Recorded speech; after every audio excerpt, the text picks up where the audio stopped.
Yo, Tyrell, how's it going, my man? What's up, man? Everything's good. So, you just placed second again on my level 2014, the first international Brawl one-stock singles tournament. Yeah. Now, this has been, a hotly debated rule set. Lots of varying opinions from all across the board. People going in were definitely uncomfortable with it. They didn't really like the idea too much, but they were willing to support the tournament and give it a shot. And, excuse me, we've received resounding praise from multiple viewers and quite a few players at the event as well. However, being one of the people to place very, very high at many tournaments, including this one, I'd like to know what your feelings are on the rule set, how you think it affects some of the major matchups you played, and basically, what's your take on this? All right, basically one stock kind of affects my playstyle as Ice Climbers because I'm more of a player where if I get the lead, I know how to keep it, and that's when I'm really in control. And on one stock, you're kind of you and your opponent are on the same level in terms of stocks. You both have one stock, so it's pretty even. Fitting for get on my level, no? Yeah. It's pretty even, and so there's really no way to actually keep a lead, because by lead I mean a stock lead. If I have a stock lead, I'm really comfortable, Right, but of course if you take a stock, you have a game lead as well, so you're up in the set. Yeah. Which is arguably more significant, and but I understand where you're coming from. I feel like this is this rule set kind of nerfs down Ice Climbers, in my opinion now, because there isn't your opponent's not at a stock deficit. They're not forced to approach you, and when you're at a stock deficit versus Ice Climbers, you're very nervous. Right. And you're prone to getting grabbed again because you are nervous. Right. So, in terms of balancing the cast, I feel like it does do that, but not so much for Meta Knight. Meta Knight will always be Meta Knight, and he is a problem, but he is beatable, and you can't take that away from the player at all. Right, exactly. And Meta Knight not being able to have that stock lead on opponents is also very, detrimental to his normal game plan. So the same reason that Ice Climbers suffer, I believe, it affects Meta Knight as well. So also, we saw in your matches with Mewtwo King, a lot of what happened, especially in the early game, really came down to just the first few hits. Yeah. And because your character has projectiles, the Ice Block, and huge disjoint in Blizzard, you're able to tack on damage from far away without having to approach Mewtwo King or Meta Knight in general. So, you would tack on even 2% and Mewtwo King would be like, uh-oh, I don't have the percent lead, I need to hit him. Yeah. And that's when the action starts. So a lot of people were speculating that it would be a timeout fest, right? And we only saw one timeout throughout all of the games that you guys played. And it was a Sopo timeout in which you won. Yeah. So I hope that silences, some of the skeptics about timeouts in one stock, because you can see, it's not really such a viable strategy for Meta Knight to land one hit and then run away the whole match. Towards the end, I wanted to play a little bit more aggressive, because at the end I was kind of thinking of the stream like, Meta Knight, Mewtwo King trying to time me out. I didn't want them to have to see that in one stock, since this is generally something that's experimental, and you want to see it in action, not Meta Knight gliding all over the place. So right, but I feel like Mewtwo King definitely gave it his all too. He did give it his all. And he walked away with the win, so good stuff to him, and good stuff to you, dude. You really put up a good fight. I was like, dude, that was intense. I don't think I've ever had my eyes focused on Meta Knight versus Ice Climbers so intently the whole time. Sometimes you could forgive like one or two hits and maybe get caught up in the conversation, but there was nonstop action on the screen. So I'm glad you had a good time. Even though it may not be like your preferred rule set, I'm glad you're supporting, and it was all thanks to you, actually. Yeah, absolutely, man. It was me, you. It's me, you, Will. We're the only three that entered, right?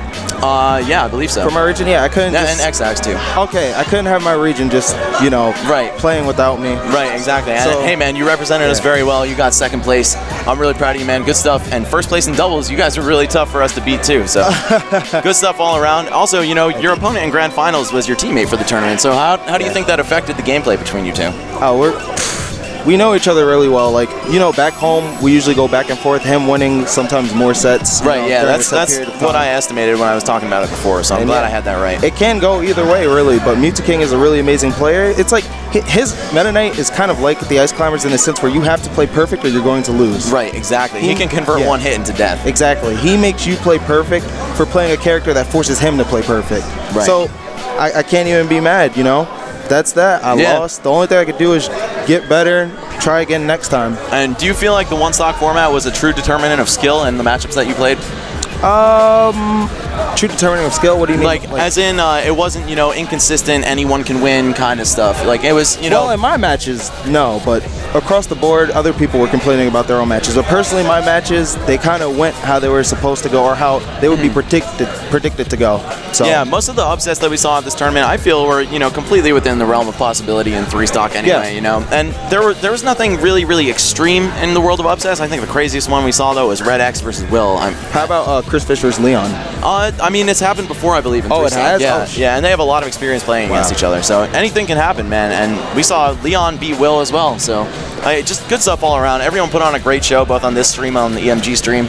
I really enjoyed this tournament. I'm glad that the community gave 1-stock a chance. I hope you guys continue to give it chances, because I'm going to run a couple more tournaments, just collect more data, try out a couple little tweaks in the rule set. We might have not had it perfect the first time, like Frigate Orpheon being on, we didn't really anticipate it being such a factor. So yeah, screw that stage. Yeah, no, I mean, I actually didn't even know it was going to be on until yesterday. So, regardless, we're working things out. Gonna have this rule set down to a science. Gonna remove tripping from it entirely. Yes. Yeah. Oh, I was gonna say that to you prior to the tournament.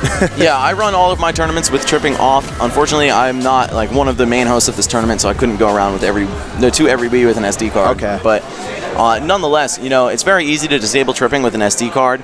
So that's something I'm going to be doing at every single one of my tournaments, including the one that happened this weekend, yesterday, and the one that's happening in 2 weeks on May 24th in Jersey. But yeah, I know you're going to be there because you're close by, right? If I get a ride, yeah. I don't expect not to see you there. So I go to everything. Yeah, right. And it's summer now, so exactly, glorious time of year. All right, again, congratulations. I hope you had an awesome time, dude. I'd actually like to say something to the Brawl community. By all means. Guys, we need you to come out to more events. This event could have been a lot larger than it already was, though it was a very good number, but it's only our fault if our game is starting to dwindle in numbers. You guys have to come out and support your game. Even if you don't feel like you're going to win it, just please show love to the community that gave you something to work hard for. This community gives you a chance to be somebody, and that's what it's all about, really. And you don't even have to be somebody to have an amazing time and an amazing experience. You can learn a lot. There are a lot of low-level players that don't really communicate with other people, whether they're intimidated by top players.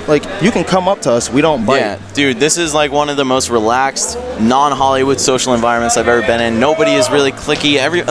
I've said this so many times. Smash community is a family, dude. It really is. I've met family. so many of my best friends, and even those that I don't really consider that close to me, I see them on a weekly basis. Exactly. Let's be real, They're basically family members. All right. So, I'll just end on that, and I love all you guys, and continue to support Smash, and be ready for Smash 4, because when that comes out, everything's going to blow up. It's going to be huge, guys. And yes, absolutely. And on that note, I have to catch a bus back to the United States. So enjoy the Melee Top 8, guys. Bye, guys. Get on my level 2014. It's still going strong.